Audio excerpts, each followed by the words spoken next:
fire. So then by the time they're 18, they are a bit burnt out. Also, the bar has been so lowered for things like mental health. It's ridiculous. Utterly ridiculous. So what we're In this video, Mike Parry absolutely destroys the excuses being made for a generation that refuses to work and exposes the Labour government's disastrous plan to use your tax money to pay for it. If you want to see more videos like this, hit the like and subscribe button and don't forget to ring the notification bell so you don't miss a thing. Now let's watch this together and then I'll share my thoughts at the end. The new idea is to use taxpayer money to pay for 25 hours of work a week. So, Mike, you go first. What do you think of it? Well, I think it'll probably be kicked back again by the backbenchers in Labour who don't like the idea of putting any sort of means test on welfare benefits. But doesn't this illustrate the completely incoherent policy of this Labour government? Because Rachel Reeves, who is economically illiterate, has closed down hundreds of thousands of jobs for young people in these very industries. Hospitality in particular, construction, where young people often start their working lives, have gone. Pubs because of the employer national insurance rise. More than that, the increase in minimum wage twice since Labour got into power, the national insurance rise, as you quite rightly say, and from next April, increased business rates on the high street. Now, these are killing jobs for young people. All this is a bit of a sticking plaster to say, oh, we will give some kids a 6-month placement, but then after the 6-month placement, the company they go to has got to then pick up their employment contract and take them on, and they can't. Well, do they have to? Do they have to do that? They don't have to. The option can't is. They let them go? And what I'm saying is they won't. No, so it's just a bit of sticking plaster. Well, I don't know, Andrew, can we be more positive, do you think?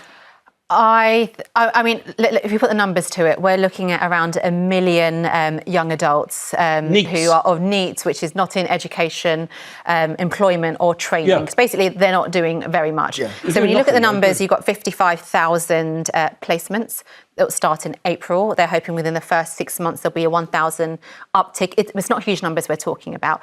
Ultimately, do I think this is addressing the root problems? No. We've got 3 reasons why we are seeing such a high youth unemployment. It's opportunity, it's health, and it's skills. So opportunity, you talk about, we've got a grim economic backdrop. Yeah. A lot of these apprenticeships, except for health and social care, are going into cyclical sectors. So what that means is when the economy is doing well, you see a lot more demand of jobs. When it's not, it'll be down. Health is a huge one. At least a quarter of them have got issues with mental health, disability. Yeah, well, we don't have access. But you see, this is a new health problem, Andrew. It's a new health problem. I can talk all day long about that. It's not a new, because we can start talking about the fact that I did not grow up with social media. Yeah. I was not overwired. In my home, I was safe. I wasn't cyberbullied. These children, young adults now, have been exposed to different conditions to us. So our resilience is slightly different. So rather than, I feel passionately about this because we finger point at these kids and collective responsibility. So what I want to say is we do not have quick, prompt access to psychological support. But the bar in this country, has been so we lowered. do not have that. The bar has been so lowered for things like mental health. It's ridiculous. Utterly ridiculous. So what we're talking about is a fraction of those who we think are leveraging the system to their advantage. That's one part of a bigger, wider societal social media has made people mentally ill, fundamentally. When we grow up and our minds are developing cognitively, we need to be out of fight or flight mode, whereas their nervous systems have been on fire. So then by the time they're 18, they are a bit burnt out. Also, on top of that, look, I had hunger and ambition when I came from a very, very humble background. Yeah. And I worked 7 days a week during my summer holidays. 2 days was paid in a shoe shop. Apparently, everyone had an internship. I didn't know how to get an internship. I called, the Yellow Pages. I called on weekend. I had to do it on weekends. I love it. I love because landlines were free then. But then you must be someone who says, "Why don't kids do that now?" No, but I'm not, and I tell you why. Because the future still was bright. Hard work paid off then. Because house prices 20 years ago, house prices were 4 times your average earnings. It's over 8 times now. So you could work hard and see future. So what Labour have done is added more regulation. As a business owner, I can tell you now, to support schemes like this is going to be difficult. Okay. Because but Andrew, the reason why reward doesn't come these days is because the Chancellor is taxing the life out of the commercial sector of our economy. So she's taking it all from the private sector and giving it to 10 million people who are economically inactive. That is a recipe for disaster. We are on the same page. Alison in Leeds, is this going to sort it? Oh, hi, morning all. I'd just like to tell you that I knew a builder 20 years ago who used to take on kids to train in bricklaying. And even then, he would tell me that some of them were an absolute waste of time. They had no interest in doing it whatsoever. Yeah. And basically, he just gave up on them. Is that because sometimes people were told you must apply for jobs to keep your benefits? So they would go into the apprenticeship for bricklaying and they would deliberately get themselves sacked after 2 days. To be honest with you, I don't think in those days kids were on the benefits like they are now. He took these kids on after school when they finished school because the parents would say to him, "Can you train my little Tommy in bricklaying?" Give him a head start in work because Tommy didn't know what he wanted to do. And yet he found it, the builder found it absolutely, totally hard work trying just to keep them interested in the job. And in the end, he gave up on the lot. Bricklaying is an amazing trade. Absolutely. You can't do bricklaying by AI. And AI can't, yeah, exactly. AI can't do it. Well, it's a skill we'll all need. Honestly, But do you know what? I do think there is our educational system's letting us down. What we need to do is introduce work experience from years. I worked from year 7 in my parents' shop. I had to. And actually... You've got to learn history, though. You do. Those are maybe some of my gaps. History, but geography, I tell you what, Shakespeare. In the real world, you need real skills. I think we start from year 7 and we say, right, work in a local bakery. Interesting. I've been working since I was 13. I had a paper round when I was 13. Whereas what we do is we look at theory for too long and then they've not got any real practical skills and then they look at what you really need and they've been in la land thinking actually jobs should be really glamorous. It's X Factor. I think it's not social media. I think it's X Factor has destroyed everything because people think you can, if you sing one note, you're going to be rich for the rest of it, rich and famous the rest of your life. But we are in a generation of you can build an app and that app can do really well and you can do that from home. It's hard. You're right. It's hard to do that, but you're absolutely right. You can do that. I do think, though, we have to start thinking more creatively. Yes. Apprenticeships are the way forward. Well, we have a very low return on investment in our university education because there are too many courses out there that are not relevant. I would be happy if my child wanted to go down an apprenticeship route and not further education because you can take that up at any point in time. I totally agree so with you. we've got to start at a younger age. So rather than saying, right, come 16 years old, why are you not at work?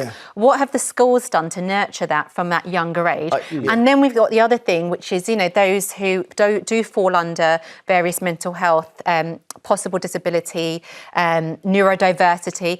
What skills have you got and where can you give back? It needs to have a bit more of an innovative approach, which we don't have. Doesn't there also need to be a fiscal issue here where give employers the ability to employ young people without massacring them on tax? That's what's happening at the moment. Do you know what? I think that's what's happening at the moment. I completely agree with that. And I think, what's happened with the national insurance contributions hasn't helped. And I say that as a small business that's growing. But that said, employers do need to have accountability over employees' health as well. I think there's a huge health issue here. You're loading everything onto poor old employers. No, I'm not. What I'm saying is they can be funded and supported. We can be funded and supported to take a bit more ownership of employees to support them with that. Because the issue here, right, is you can get a young adult into a job. You can't get them to stay there if they've got mental health issues. All right, let's take a look. Betty in Hertfordshire, hi.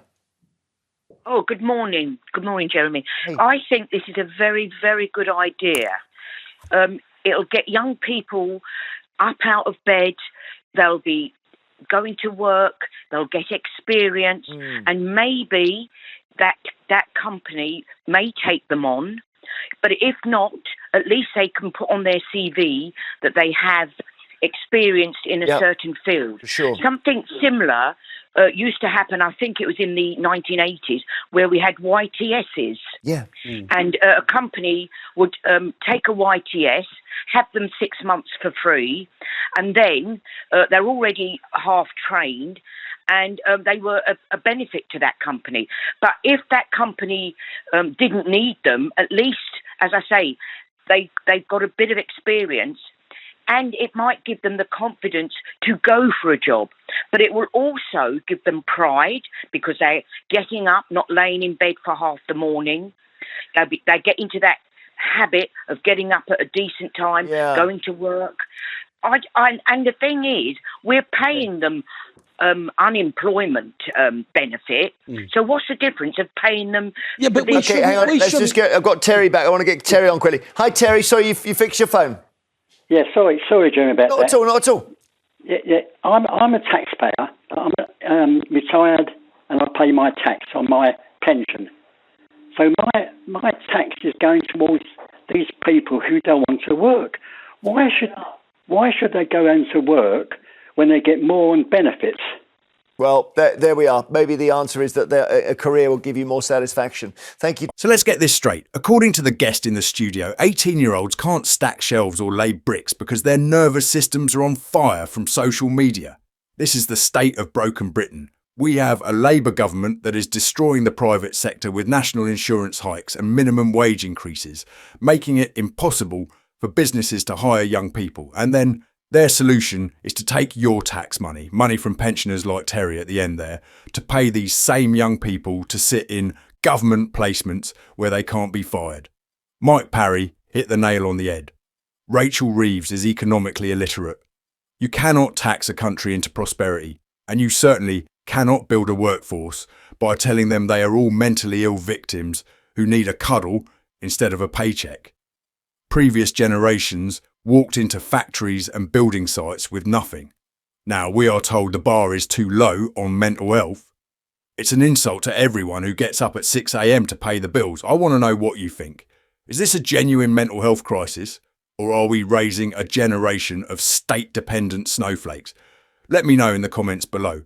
If you want to see more videos like this, hit the like and subscribe button, and don't forget to ring the notification bell so you don't miss a thing.